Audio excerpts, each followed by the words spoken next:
Everyone. तो आज हम डिस्कस करने वाले हैं स्टैंडर्ड 12th के लिए, जहां हम देखेंगे कि स्टैंडर्ड 12th को गुजराती में सेक्शन ई जो है वो कैसे अटेम्प्ट करना होता है।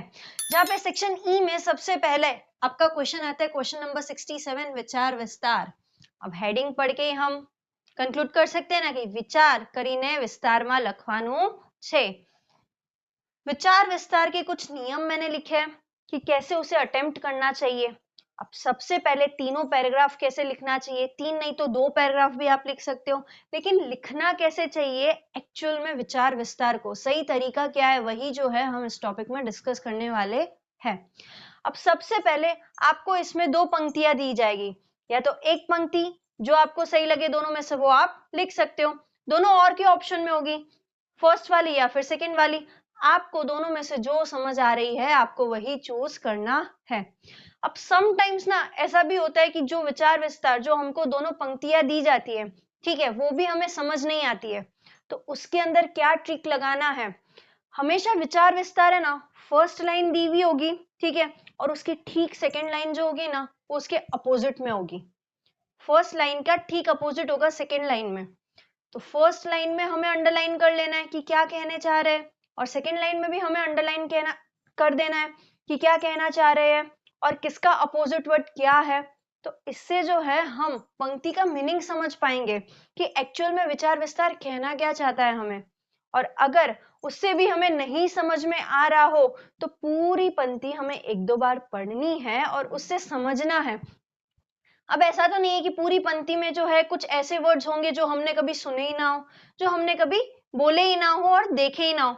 कुछ तो वर्ड्स होंगे ना हमसे मिलते जुलते, हमसे फ्रेंडली, जो हमने सुने हो, कहीं पे पढ़े हो, तो वैसे वर्ड्स को पहले पॉइंट आउट करो कि हाँ ये वर्ड का मीनिंग तो ये होता है, ये वर्ड का मीनिंग तो ये होता है। तो थोड़ा बहुत फिर वर्ड मीनिंग करने के बाद, मैंने क्या बोला, मीनिंग आपको एक बार में ग्लिच हो जाएगा ना, ऐसे क्लिक हो जाए ना, तो क्लिक होने के बाद डायरेक्टली आपको सेंटेंस भी क्लिक हो ही जाएगा। आपको सेंटेंस भी मतलब बोलते हैं ना डायरेक्टली समझ ही आ जाएगा कि पंक्ति में एक्चुअली में लिखा क्या है, हमें क्या बोलना चाह रही है और हमें इसका विस्तार में कैसे लिखना है।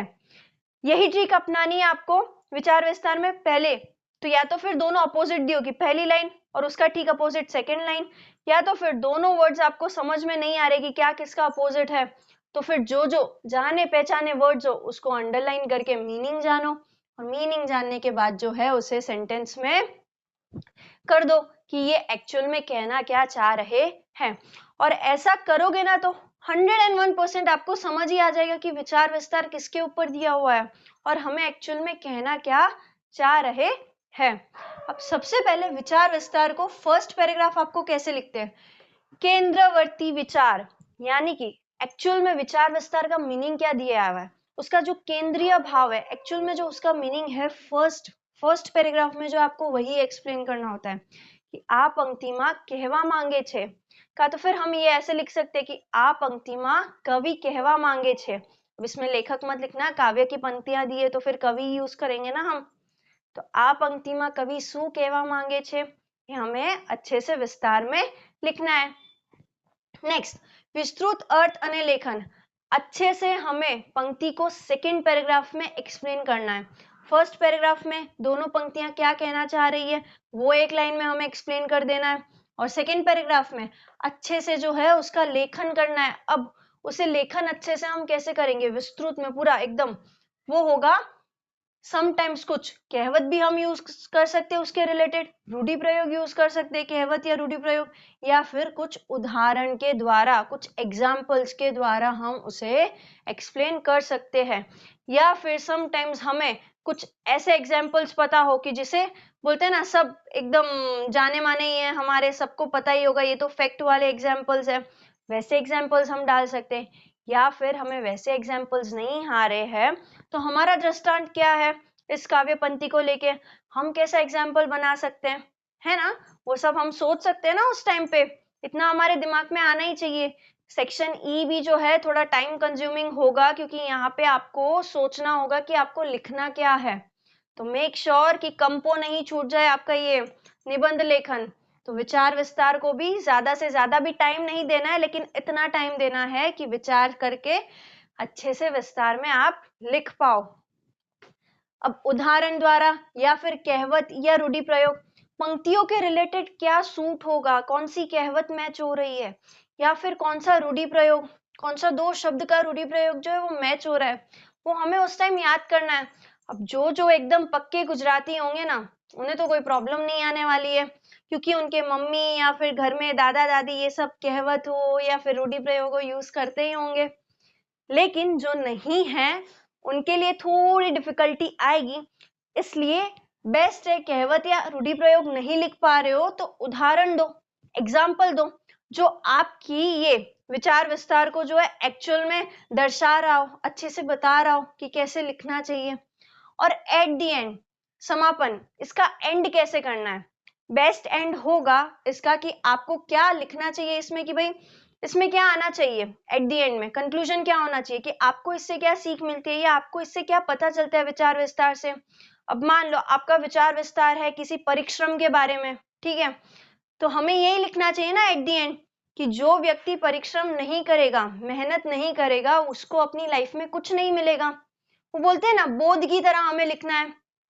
या कह सकते हैं कहावत की तरह हमें लिखना है कि एंड में हमें एक लाइन या दो लाइन से ही जो है उसका कंक्लूजन कर देना है। बेटर है थर्ड पैराग्राफ में लिखो तो भी सही है, या फिर दो पैराग्राफ का ही आप विचार विस्तार लिख रहे हो तो भी नो प्रॉब्लम, कि फर्स्ट पैराग्राफ में पंक्ति क्या कहना चाहती है वो बता दिया, सेकेंड पैराग्राफ में पूरा विस्तार से पंक्तियों को एक्सप्लेन करके विद एग्जाम्पल उदाहरण कहावतों से, और एट द एंड आपका क्या पॉइंट ऑफ व्यू है इसका, आपका क्या दृष्टांत है इसके ऊपर, इस पंक्ति के ऊपर, उससे जो है एंड कर दिया तो भी जो है no problem, depends on you, but लिखना कैसे है वो आपको अब क्लियर हो गया होगा कि भाई पंक्तियां हमें नहीं समझ आ रही है तो हमें कौन सी ट्रिक लेनी चाहिए,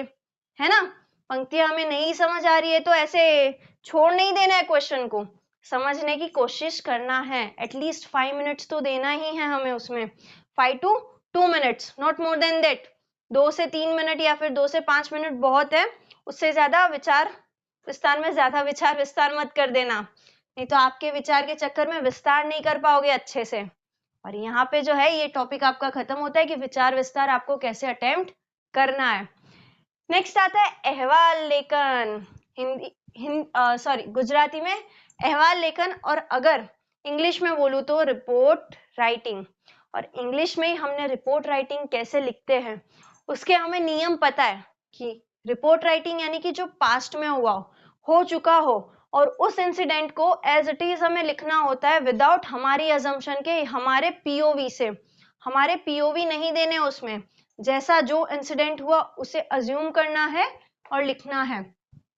अब गुजराती के अंदर भी जो है अहवाल लेखन में सबसे पहले आपको जो जिस टॉपिक के ऊपर अहवाल लिखना है उसकी हेडिंग आ जाएगी, and next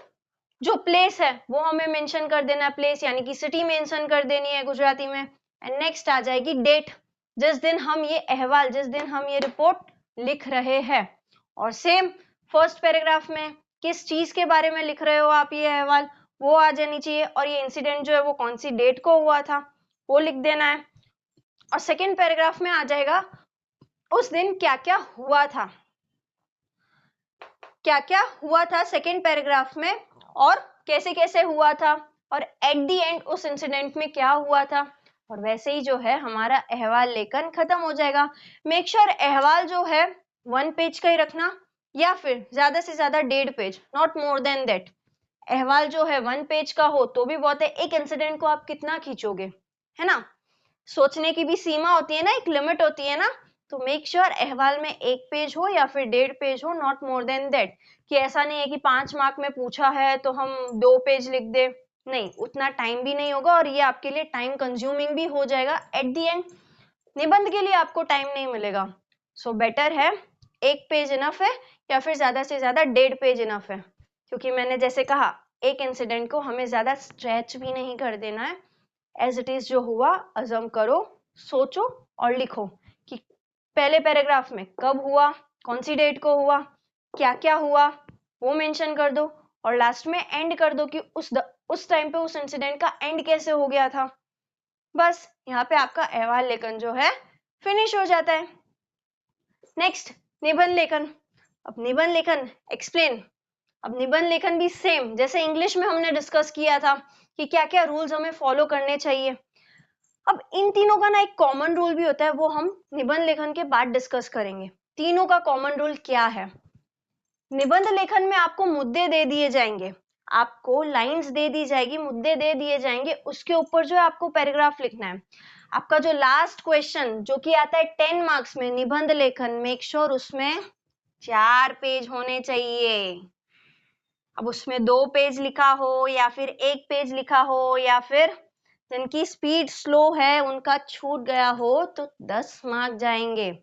so it is better कि पहले से स्टार्टिंग से स्पीड मेंटेन करना, क्योंकि यहाँ पे 10 में से ना हमें आराम से 8-9 मार्क्स मिल सकते हैं अगर हमारी मात्रा में मिस्टेक नहीं हुई और हमने जो है कंसेप्ट रिलेटेड लिखा हो,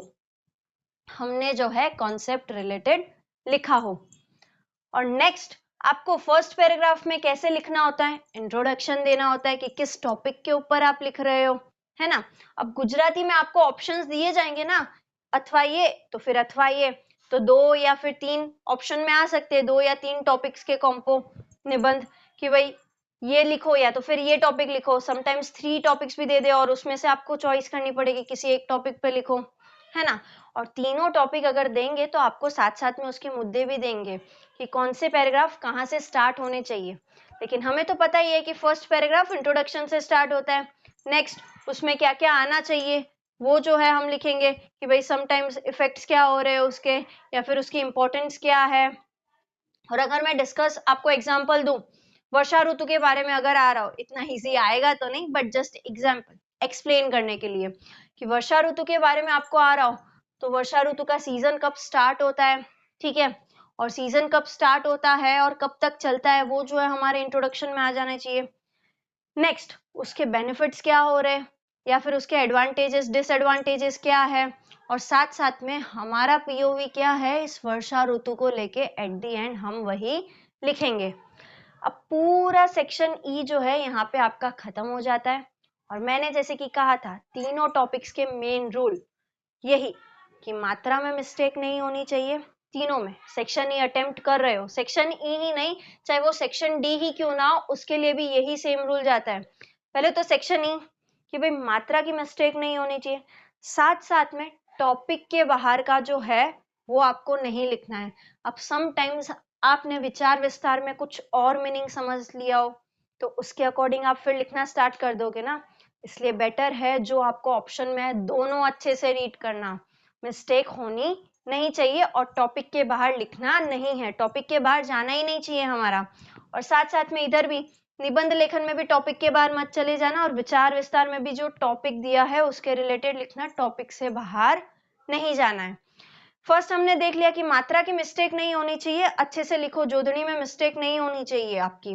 गुजराती अच्छे से लिखो। समटाइम्स पता है हम अच्छे से लिख रहे भी होते हैं ना, लेकिन जल्दी जल्दी में हम फिर भी मिस्टेक कर देते हैं छोटी छोटी, और छोटी छोटी मिस्टेक्स ना हमारी अंडरलाइन होती है और हमारे मार्क्स कट हो जाते हैं। छोटी छोटी मिस्टेक, अब कौन लिख रहे हैं, कोई लिख रहे हैं उसमें मात्रा लगाना भूल जाएंगे, कभी कुछ भूल जाएंगे, ये छोटी छोटी सिली सिली मिस्टेक्स पे भी ना थोड़ा ध्यान देना है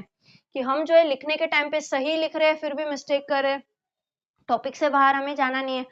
और थर्ड कॉमन रूल ये है कि अब हम गुजराती का पेपर अटेम्प्ट कर रहे हैं, सेक्शन ई लिख रहे हैं, तो उसके अंदर हम जिस सिटी में रह रहे हो या फिर हमारी जो गुजरात स्टेट है, समटाइम्स वो बोलते हैं ना सिटी वाइज लैंग्वेज में डिफरेंस आता है बोलने में, तो वो बोलने में जो डिफरेंस आता है ना वो लिखने में नहीं आना चाहिए। क्योंकि हम समटाइम्स, अब मैं आपको एग्जाम्पल दूं, सू करो छो, ठीक है, ये गुजराती में हुआ सू करो छो। अब ये ही, अब सिटी वाइज डिफरेंस पता है क्या आता है, हूं करो छो। अब सू की जगह हूं भी आ जाएगा ना तो ये लिटरेचर में, ये लैंग्वेज में नहीं चलेगा कि भाई ये क्या भाषा हुई, ये तो गुजराती से परे ही आपने लिखा है गुजराती हमें पता है, लेकिन ये हमारी बोलने वाली गुजराती है, हम जैसा बोलते हैं, हम ये बोलते हैं ना सिटी वाइज, ये थोड़ा बहुत अलग डिफरेंशिएट हो जाता है कि जहाँ हमारे बोलने में भी बोलने का तरीका अलग हो जाता है, और वो अगर बोलने का तरीका आप लिखने में भी रख दोगे तो वहां पे आपके मार्क्स कट होंगे। अब समटाइम्स 6 को जो है वो लिखेंगे से, नहीं चलेगा ये, तो इसलिए ये तरीके की मिस्टेक्स जितनी भी हो वो नहीं होनी चाहिए। एक्चुअल में जो हमारी गुजराती लैंग्वेज है एक्चुअल में जो लिटरेचर में लिखी जाती है वही जो है आपको उसी तरीके से ही लिखना है। अब बोलने के वे से सोचोगे तो फिर मार्क्स भी कटेंगे और साथ साथ में बहुत ज्यादा वो बोलते हैं ना मिस्टेक्स भी ज्यादा निकलेगी कि आपने फिर बोलने के तरीके से एकदम कुछ ज्यादा ही लाइटली ले लिया गुजराती को। और ये तीनों मिस्टेक्स ना हो उसके ऊपर अच्छे से हमें ध्यान रखना है और सेक्शन ई अच्छे से अटेम्प्ट करना है बिना थके। और मेक श्योर ये 4 पेज का कंटेंट होना चाहिए। हाँ, थक मत जाना, थक जाओगे तो मार्क्स कम आएंगे। उधर वो आपको पता है कि आप थक गए हो लेकिन चेकर को तो यही लगेगा कम लिखा है, मार्क्स कट कर दो। इसलिए बेटर है अच्छे से आप सेक्शन ही अटेम्प्ट करना, क्योंकि मैंने कहा था कॉम्पो अच्छे से लिखा होगा तो 8 या 9 मार्क्स भी मिल जाएंगे अगर अच्छे से लिखा हो तो। और इवन ये भी अच्छे से लिखा हो तो 4.5, देखो फुल मार्क्स तो किसी में ही नहीं मिलेंगे, लैंग्वेज है हाफ मार्क तो कट होंगे, लेकिन अच्छे से लिखा हो तो 4.5 इसमें भी मिल सकते हैं और इसमें भी मिल सकते हैं, है ना। तो हमें वैसे ही प्रिपेयर करना है और अच्छे से लिखना है। Thank you for this video and all the best for Gujarati की एग्जाम के लिए।